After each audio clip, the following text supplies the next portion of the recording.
In this module, we are going to discuss file review, and there are three kinds. And I think it's important that we make sure we clearly understand each kind, because each is done differently, with a different purpose, and perhaps by different people, and with a different extent. So it's important that we don't get them mixed up, or we will be inefficient. And as always, we want to be efficient and effective, follow professional standards, and document what we have done properly. Now, the three kinds are file review, the ordinary file review that we all understand. The other two don't have particularly good names. And from professional standards, we get monitoring and remediation, and engagement quality review, EQR. That used to be called second partner review, which I think better described what that process is. Another partner is involved in the audit, helping to do an additional level of review of the audit for risky audit clients. Monitoring and remediation is a firm-specific annual requirement. It doesn't really have a good name in standards, so let's not get confused about these three things. Now, the first observation about file review, it is a great opportunity to waste time. And some people, and I'm sure in our careers we've all met someone that thought this, they think it means reperforming the procedures done. Spending hours and hours and hours going through fine-tooth comb, reperforming the procedures done. And of course you can't do that without access to the client records, because if the procedure was examine and invoice, you can't do that by looking at the documentation prepared by the person who did examine the invoice. You've got to go and actually get the invoice and look at it yourself. And anyway, that's not what file review is supposed to be. One of the problems with that, other than it takes a long time, is you get so far down into the details of the file that there could be a big picture problem that you miss. And one of the things that the file reviewer should be doing, both the more experienced person reviewing less experienced person work, and the partner reviewing, is stand back and look and see, is there some big thing that we've going on here that we've missed? That's much more important than crawling all over the documentation. Now, the other problem with this is there are some people who think that you can tell if an audit is well done by looking at the documentation. And you can only tell if the documentation is pretty. If the audit is badly done, but the documentation is pretty, you won't be able to figure that out by file review, because the documentation will cover it up.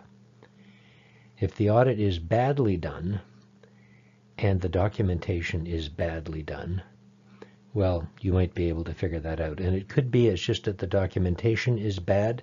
The audit may have been well done, but the documentation has been badly done.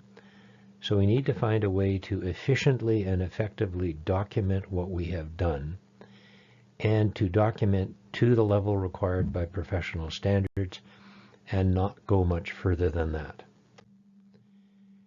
Now, and again, we've probably all met someone like this. They believe that the quality of their file review is determined by the number of queries they wrote.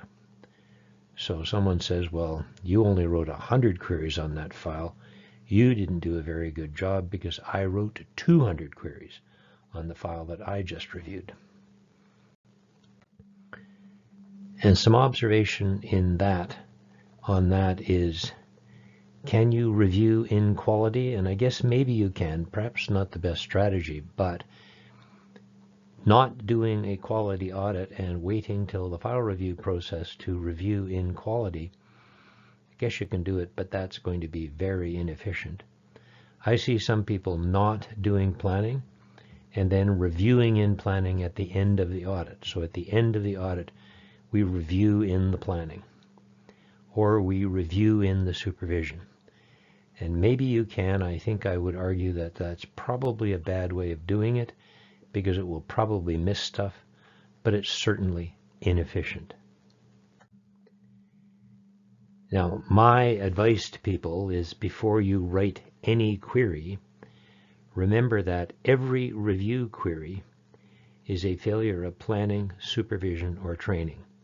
Now, maybe I exaggerate a little bit, and maybe one or two queries are acceptable, but I would assert that failure of planning, failure of supervision, failure of training.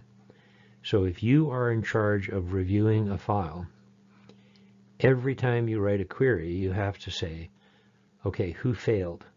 Why is this query being written? Is it a planning failure? If it's a planning failure, it's either a partner failure or perhaps the senior engagement team member that participated in planning didn't do the planning clearly enough. We now realize at the end that we need to redo it. Very inefficient. If it's a supervision failure, it's you as manager reviewing the file that failed. And if it's a training failure, it's a firm failure. And we need to alert the firm to the fact that we've forgotten to train people how to do inventory counts, for instance. And I'm finding all kinds of issues when I review the inventory count working papers. We haven't done it right. So the first thing we need to do is file review. And effectively, we need to do it on all engagements. And even if standards didn't require it, we want to do good work. So presumably at the end, having planned and supervised correctly, we just want to double check that it's worked. We want a quality job. Now, SQM 131B says it's an objective. It's something we'd like to achieve. And we'd like the review to be appropriate, whatever that means. I guess we get to define that ourselves a bit. Standards don't. And they say work of less experienced team members is directed, supervised, and reviewed by more experienced team members. So the first thing we need to notice there is directed, supervised, and reviewed. Not just reviewed, directed, supervised, and reviewed. So there are three things that are supposed to be going on. The more experienced team member is supposed to be directing, supervising, and finally reviewing. So hopefully if you properly directed and properly supervised, very little review is going to be needed. This is one of several instances in standards where we ignore the first two things that we're supposed to be doing and hope to catch everything up by review. So standards tell us not to do that. Now, what is the engagement partner responsibility? And that's in 220.29 through 34. And again, the engagement partner is responsible for the direction, supervision, and review. Not just review. The engagement partner shouldn't be spending all their time on review. They should be directing, supervising, and reviewing. And the engagement partner determines the nature, extent, and timing of direction, supervision, and review. Who's going to do it? Who's in charge of supervising the work? Who's in charge of reviewing the work? And then paragraph 31 describes the extent of the engagement partner review. Now, remember, the engagement partner is supposed to have planned, and that's in 315, planned, and it's in 300, and is supposed to have directed and supervised. When it gets to the extent of the engagement partner review, A, significant matters, there may be none. So you may be reviewing this with your manager and say, so any significant matters? Nope, good, don't have to do anything. Any significant judgments? Nope, small audit, there are none. Great. Any other matters that the engagement partner in their professional judgment thinks are relevant? Chat about it with the engagement manager for a few moments and go, no, there's nothing. So you can conclude as the engagement partner, there were no significant matters, there were no significant judgments, and no other relevant matters came up in my professional judgment. So I didn't do a lot in terms of file review. Now, we then go on before the report date by review and discussion, not just by review. So maybe by discussion with the engagement manager, for instance, you determine that sufficient appropriate audit evidence has been obtained. And that could be documented in the conclusion. I reviewed and determined that sufficient appropriate audit evidence had been obtained. And if you did proper planning and specified audit procedures to be done, by the time the audit's over, yeah, we did everything we intended, and yeah, we got appropriate audit evidence, we're done. You got to review the financial statements and the report to see that they're appropriate. That's something I think that's particularly important for the engagement partner to do, and something you'd want to have in a conclusion. I did that. I reviewed the financial statements and the report, and I concluded they were appropriate. And then the last thing, review the communication with management and others. Now, my personal opinion kind of would be, particularly in a smaller audit, if we are writing a letter to management, an internal control memo, if we are communicating somehow with those charged with governance, I kind of think I'd like to sign that letter. So maybe somebody helps me draft it, or maybe I do it by myself. But the documentation that I reviewed the communication with management and others is I signed a letter. But in a larger audit, in a very large audit, maybe there's going to be communication with management and others that you're just not going to be involved in, but you need to review it, and you would document somehow or other, somehow or other, that you reviewed that communication. So engagement partner review is not that extensive. Be sure to document it. It's not that hard, and perhaps it can be embodied in the conclusion. And as I said before, we've got to remember the engagement partner responsibility to plan. So if that was well done at the beginning of the audit, at the end of the audit, the engagement partner responsibility to do file reviews not that extensive. And we talked about the manager responsibility for file review, and it's probably not as extensive as some people think they'd like to do.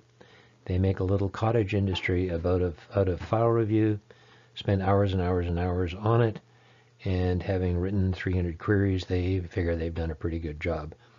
If I were an engagement partner and found one of my managers writing 300 queries, I think I'd have a wee chat and say, okay, you're not doing this right. You need to spend more time in the field. You need to spend more time with your staff, directing, supervising, and then you won't have to write so many queries. Now then there's the monitoring and remediation process, and this is kind of not a particularly useful title. It doesn't particularly describe what we have to do.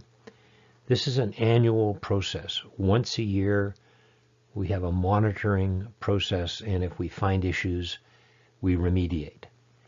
And there's actually more to do in the annual review of quality management than just monitoring. So we're going to need some kind of a checklist to remind us we only do this once a year. If you try to do it without any guidance or just by reading the standards, it's going to be tough.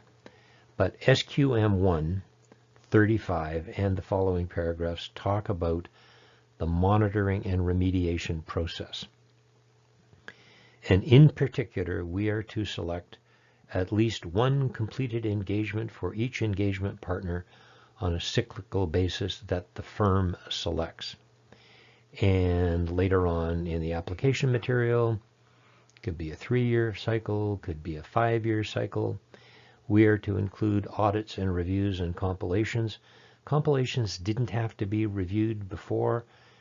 If you were worried about quality, I don't know why you wouldn't just have done that. It's pretty simple to review a compilation. Did we do any work? No. Good. Not supposed to do any work in a compilation. So there is an annual process that is supposed to be done by the firm. I'm not going to go into the details of it. There is a module I have on this. But that is what monitoring and remediation is. It's an annual process once a year. You're going to need to design your 3 to 5 year cycle. Maybe you're going to decide that I'm going to pick an audit, a review, and a compilation every year from every partner.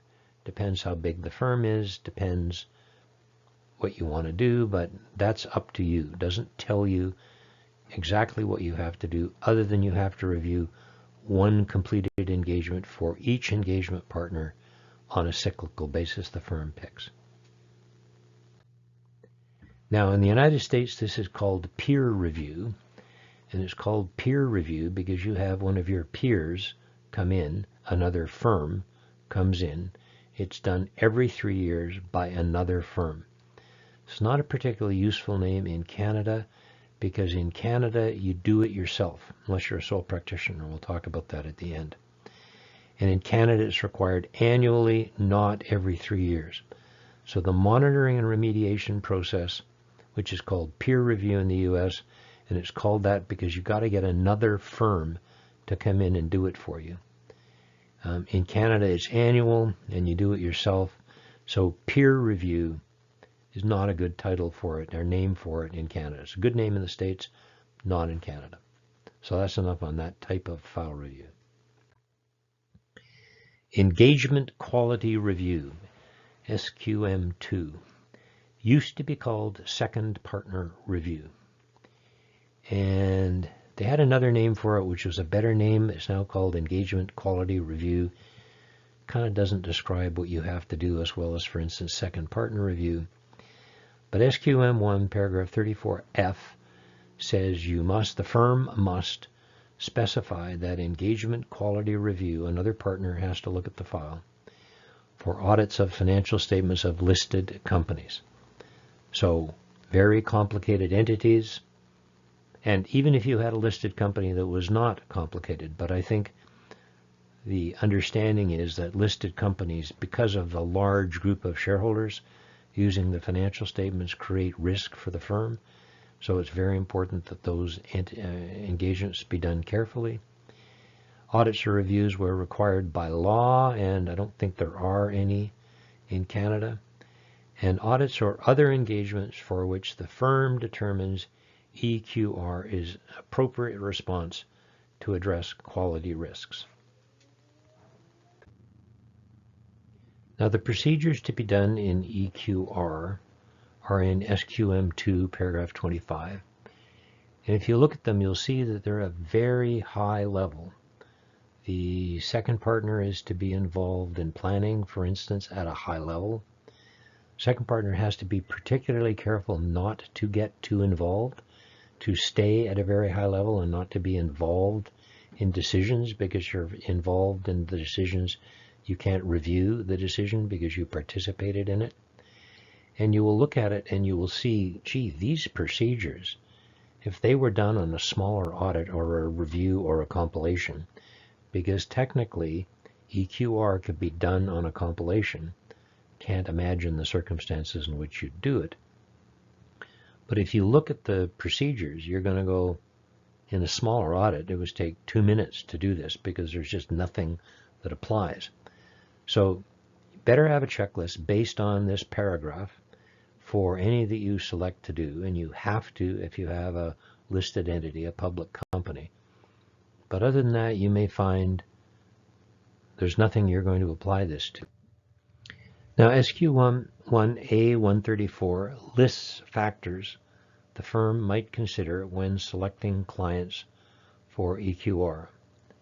And if you look at the list, these are all similar to the complexities of a large listed entity, multinational, complex financial instruments, complex financial calculations, very complex client, large user group. You know, a public company will have millions or more than millions of shareholders. So if there are millions or tens of millions of users for this set of financial statements, maybe you might consider adding EQR. So you're required to consider, but don't necessarily select any. And let's read A136. In some cases, the firm may determine that there are no audits or other engagement for which EQR or another form of engagement review is appropriate to address quality risks. So it's pretty clear you might have none. Now, what I see firms sometimes do is they go, oh, risky clients. Oh, okay, well, we have a client that is the riskiest client in the firm, so let's pick it. And we have 3 or 4 clients that from our perspective, our small firm and small clients, they're the riskiest ones. Well, that's not what it told you to do. These are risky in the context of comparison to a listed entity. And some people say, okay, we'll pick the 5 riskiest clients and specify EQR. Now, as I said before, you're going to look at the things that are required to be done and go, well, they don't make any sense because they take 5 minutes. So we're not actually going to do anything because we don't have any of those risky things in this client. So don't do that. Apply that previous paragraph and say, no, we didn't have any. None of the level of a listed entity or a public company. Now, you could apply this to reviews or compilations. I think it would be wise to document a conclusion. This is a process you're going to do once a year. The selection process, the process of doing the EQR by an EQRR, an Engagement Quality Review reviewer, will be done as many times in the year as is appropriate. But I think it's unlikely that you're going to apply it in a small firm to any audit. It's extraordinarily unlikely that you would apply it to a review, to have a review that is as risky as a listed entity. Can't imagine. It probably shouldn't be a review if it is. And for a compilation, really? Now, you should consider it, and you should document that you consider it, and you say, okay, we thought about all our clients, and none of them are that risky. None of them are as risky as are in that appendix. So we don't have to do any. So if you're a small firm and you find you're doing these things, particularly if you're doing 4 or 5 of them, reconsider and stop if it's appropriate to stop. Now, if you're a sole practitioner and you're looking at this monitoring process where once a year an independent partner has to come in and look at one of your files, you can't do it yourself. So the simple thing to do is find a colleague who is a sole practitioner and say, why don't you come on over to my place, sit in my boardroom, I'll buy sandwiches, spend the morning, well, you bring a file of yours, I'll bring a file of mine, or maybe bring an audit, a review, and a compilation, and I'll look at yours and you'll look at mine. Compilation should take 10 or 15 minutes to look at and determine that you haven't done any work. Reviews a little longer, and an audit a bit longer. So maybe in a morning you can review 2 or 3 files. Cooperate, do it for each other, buy your colleague lunch, and next year say, okay, it's your turn. You're buying lunch next year. I'll come to your place with some files under my arm, and we can do the monitoring process for each other without having to pay someone to come and do it. And you may have to. You may have to do it. You may have to pay another firm to come in and do it for you. But the first thing I would suggest is find a colleague who's a sole practitioner and trade the work. So, thanks for listening.